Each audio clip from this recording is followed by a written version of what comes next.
আজ ভাঙড় বিধানসভার পোলেরহাট ২ নম্বর অঞ্চলের দক্ষিণ গাজীপুর এলাকায় জনসংযোগে আসেন ভাঙড়ের বিধায়ক নওশাদ সিদ্দিকী।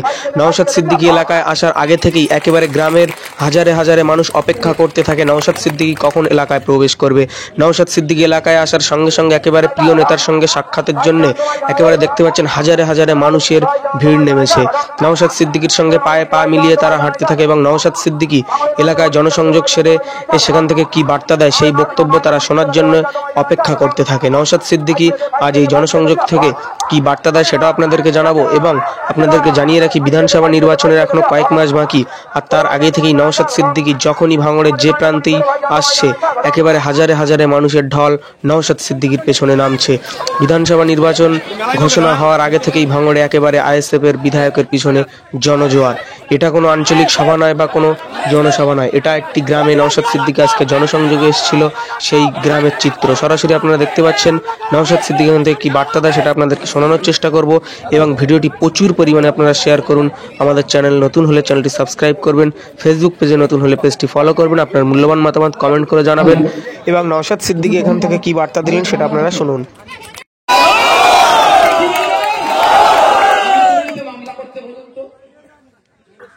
এইটা মামলা করবে না, কারণ কি বলতো, একটা ইনভেস্টিগেশন হবে।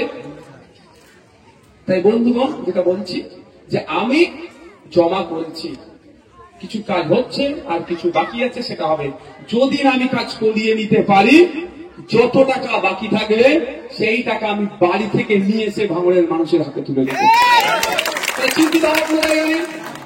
এটাই তো বলবে যে তোমার মাথায় 3.5 কোটি টাকা বা 3,30,00,000 টাকা ছিল, তুমি খরচ করতে পারো নি, ভাঙড়ের মানুষের উন্নয়ন হয়নি। আর আপনাদের বলবো সেটা আমি পূরণ করে দেবো, চিন্তিত হওয়ার কোনো জায়গা নেই। আমি বলেছি প্রয়োজনে খামে ভরে বাড়ি বাড়ি পৌঁছে দেবো কি কি কাজ করেছি। যদি বাড়ি বাড়ি পৌঁছানো না সম্ভব হয়ে ওঠে, প্রতিটা বুথে যেমন ব্যানার দেখছেন না বড় বড় হয়, ব্যানার করে করে প্রতিটা বুথে মেরে দেবো। তৃণমূলের বন্ধুদের বলবে দিনের অন্ধকারে দেখতে এলে ছবি হয়ে যাবে, ছবি তুলে পোস্ট করে দেবে। অন্তত রাতের অন্ধকারে যেভাবে আমাদের ব্যানার গুলো ছিঁড়তে আসে, যদি ছিঁড়বেন না অনুরোধ করছি, অন্তত দেখে যাবেন। ভুল হলে আমাকে আপনারা ধরবেন, আবার মানে আমার বিরুদ্ধে কথা বলবেন।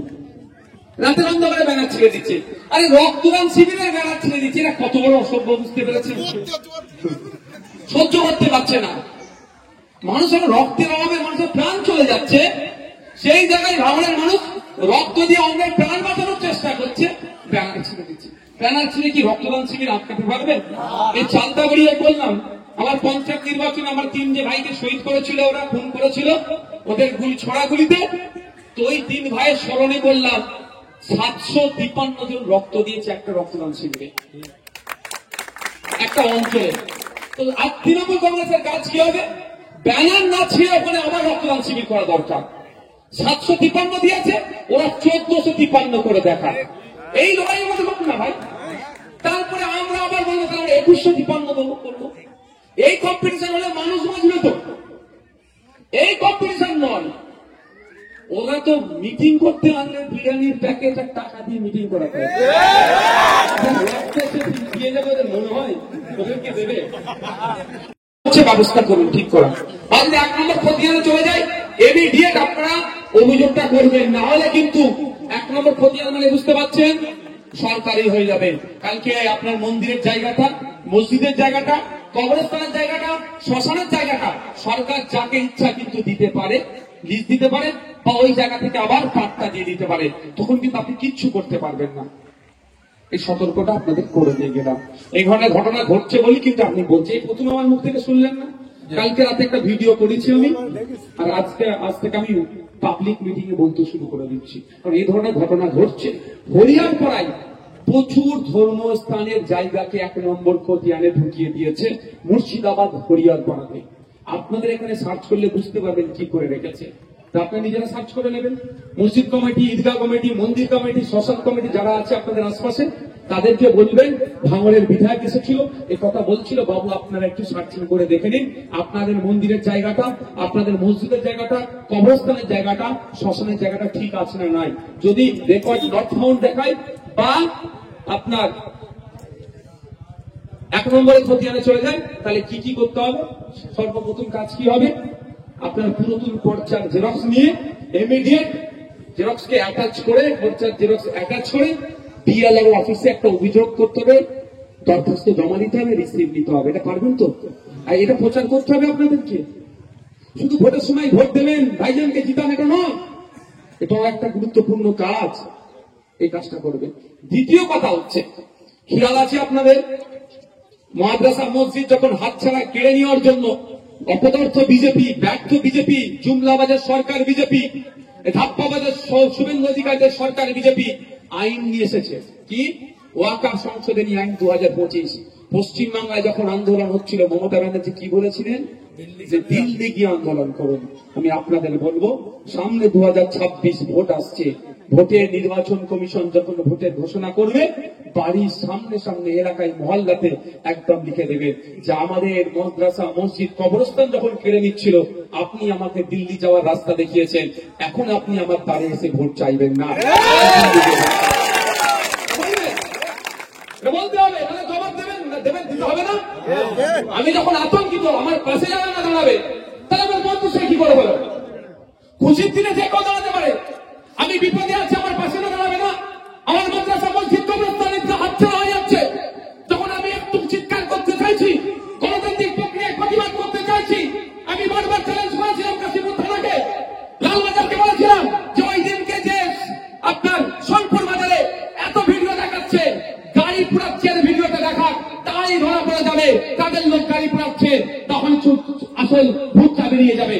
দেখুন, অনেক ভিডিও দেখাচ্ছে, পাবলিককে দিচ্ছে, এই হচ্ছে কাজ হচ্ছে। গাড়ি পুরানো ভিডিও দিয়েছিল, এটা মমতা ব্যানার্জি চক্রান্ত হতে পারে তো?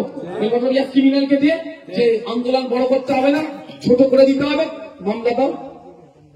প্রায় 2000 ছেলের নামে মামলা দিয়েছে মমতা ব্যানার্জি সরকার। আরে আন্দোলনটা তো বিজেপির বিরুদ্ধে হচ্ছিল। মমতা ব্যানার্জির উচিত কি ছিল? আরো ভালো করে যাতে আন্দোলন হয় সহযোগিতা করা। আমরা মমতা বিজেপির বিরুদ্ধে, শুভেন্দু অধিকারীদের বিরুদ্ধে কথা বলছিলাম, আমরা দিলীপ ঘোষের বিরুদ্ধে কথা বলছিলাম, আমরা জুমলাবাজ সরকার মোদীর বিরুদ্ধে কথা বলছিলাম, আমরা অমিত শাহের বিরুদ্ধে কথা বলছিলাম। কিন্তু মমতা ব্যানার্জির বুক কত চিনচিন করছিল কেন? আমাদের 2000 মানুষের নামে মামলা দিয়েছে। আমি ওই দিনকে কোথায় ছিলাম ভাই? কলকাতায় ছিলাম, শিয়ালদাতে। আমার নামে 5টা মামলা দিয়েছে। আমি কিন্তু জামিন করিনি, বাকি ছেলেদের জামিন করিয়ে দিয়েছিলাম, আমি জামিন করিনি। জেলে যাইতে ধরেছে যাবো, আমি ওই 5টা মামলা কিন্তু জামিন করিনি ভাই, বলে যাচ্ছে আপনাদের। কিন্তু আমাদের বাকি যে সমস্ত ছেলের মামলা দিয়েছে সবার জামিন করিয়ে দিয়েছে। দম থাকে তো আমাকে ধরুন। আমি ন্যায়কে প্রতিষ্ঠা করার লড়াই এসেছি, একবার কেন 100 বার জেল খাটতে ছিল না। ভাঙার ছেলেকে হসপিটালে পাঠিয়ে আপনার পরিবারের, বিপদগ্রস্ত পরিবারের পাশে রক্ত দিয়ে আমার ভ্রমণ দাঁড়াবে। আমাদের ভাঙারের এই নেতৃত্বদেরকে বললাম, সাথে সাথে আপনাদের এই ছেলেরা, আমাদের ভাঙারের ভোটার রেডি হলো, কলকাতা আর্মি হসপিটালে গিয়ে রক্ত দিল, আমার এক ইন্ডিয়ান আর্মির পরিবার প্রাণে বাঁচল। এটাই হচ্ছে ভাঙন। এটা আমাকে পছন্দ করতে পারছে না। পছন্দ না করতে পারার জন্য কি করছে? আমাদের সম্পর্কে গুচ্ছা করছে। কি গুচ্ছা? আর কিছু পারছে না। এমএলএ নাকি 4.5 বছরে কিছু করতে পারেনি।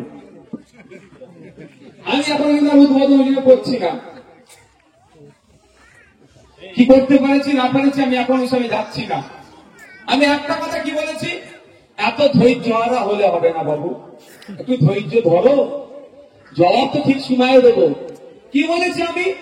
যে আমার 5 বছর শেষ হওয়ার পূর্বেই বা শেষ হওয়ার সাথে সাথে 5 বছরে আমি কি কি করেছি ভাঙড়ের মানুষের জন্য, এই এমএলএ কোটার টাকা থেকে কি কি কোথায় কোথায় উন্নয়ন করেছি, সেটা লিখে খামে ভরে প্রতিটা বাড়িতে পৌঁছে দেব। তাহলে এত ধৈর্য হয়ে যাচ্ছে কেন? আমার বিরুদ্ধে কিছু বলতে পারছে না, না দুর্নীতি টাকায়, না কিছুতেই আমাকে হারাতে পারছে না।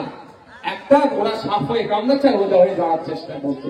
কিন্তু আমি আপনাদেরকে আশ্বস্ত করে যাই, আগে ছিল 5 বছরে 3 কোটি টাকা একটা এমএলএ খরচ করতে পারবে, এখন সেটা বেড়ে 3.5 কোটি টাকা। যদিও 3.5 কোটি টাকা 2023-24 অর্থবর্ষের পর থেকে 50 লাখ টাকা বেড়েছে। এই যে বেড়েছে 50 লাখ টাকা, এটাও কোনো নোটোরিয়াস ক্রিমিনালের অবদান নয়, ভাঙড়ের মানুষের অবদান। ভাঙড়ের বিধায়ক আইনসভায় গিয়ে এইটা নিয়ে সোচ্চার হয়েছে যে এমএলএদের খরচ করার টাকা 3 কোটি টাকা এক বছরে হবে না, বছরে 2 কোটি টাকা করে করা দরকার। সেই জায়গায় বছরে 10 লাখ টাকা করে বেড়েছে, সেটাও কিন্তু ভাঙড়ের বিধায়কের জন্য, কোন নোটোরিয়াস ক্রিমিনালের জন্য নয়।